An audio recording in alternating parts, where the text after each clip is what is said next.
आज की कक्षा में हम एलसीएम निकालना सीखते हैं और एलसीएम निकालेंगे हम भाग विधि से। ठीक है, एलसीएम को हम हिंदी में लघुत्तम समापवर्त कहते हैं। बहुत सारे वीडियो मैंने देखे हैं जहां इसको समापवर्तक समापवर्तक कहा गया, पर यह समापवर्तक नहीं है, समान अपवर्त, समान अपवर्त, कॉमन मल्टीपल। ठीक है, तो यह अपवर्त है, इसको ध्यान रखिए। अब हमारे पास है 12 और 18। ठीक है, तो हम भाग विधि से ज्ञात कर रहे हैं, तो इन संख्याओं को हमें अभाज्य जो संख्याएं हैं उनसे भाग देते चलना है। जैसे हमारे पास अभाज्य संख्याएं 2, 3, 5, 7, 11, 13 और आगे भी मिलेंगे। तो शुरुआत हमें सबसे छोटी संख्या से करना है, 2 से। तो अगर 2 से चला जाए तो अच्छी बात, नहीं तो 3 से करेंगे। तो देखिए दोनों सम संख्याएं हैं, 2 से पूरा भाग चला जाएगा। 2 छक्के 12 और 2 निया 18। देखिए 2 से जाएगा क्या, 6 चला जाएगा, तो फिर 2 से देते हैं, 2 तिया 6 और 9 नहीं जाएगा तो 9 को इस तरह से उतार लेते हैं।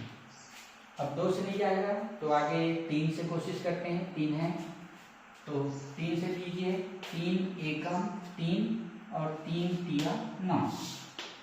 फिर 3 से 3 1 नहीं जाएगा तो 1 और 3 एकम 3, 1 1 हमें नीचे मिल गया,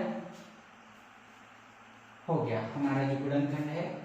अब जो हमें गुणनखंड मिले 2 2 3 3, इसे हम लिख लेते हैं गुणा के रूप में, 2 गुणा 2 गुणा 3 गुणा 3, 2 2 3 3। ठीक है, अब इनका गुणा कीजिए तो 3 तिया 9, 9 दूनी 18, 18 दूनी 36, तो हमें क्या मिला 36। यह जो 36 है वह एलसीएम है 12 और 18। एक और सवाल देखते हैं जहां हमारे पास 3 संख्याएं हैं, कोई दिक्कत नहीं है, हम 3 संख्याओं का भी एलसीएम निकाल सकते हैं। फिर हम वही तरीका अपनाएंगे, भाग विधि, 9, 15 और 45।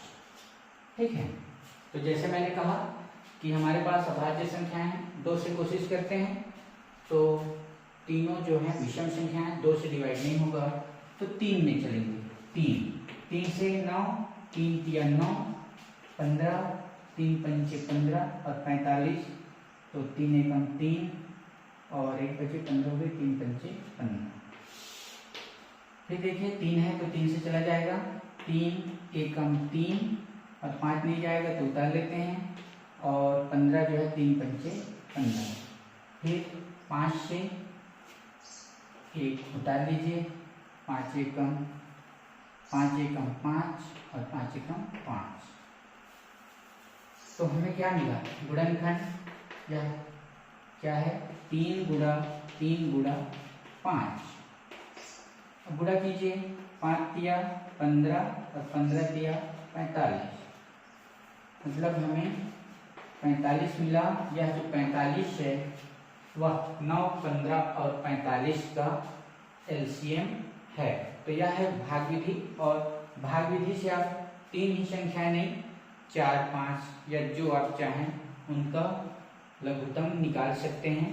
ध्यान रखिए आपको जो भाग देना है वह अभाज्य संख्याओं से देना है, तो इसका लिस्ट भी आप किनारे में तैयार रख लीजिए कि अगर 2 से नहीं विभाजित हो रहा है तो 3 से देना है, अगर 3 से नहीं हो रहा है तो 5 से।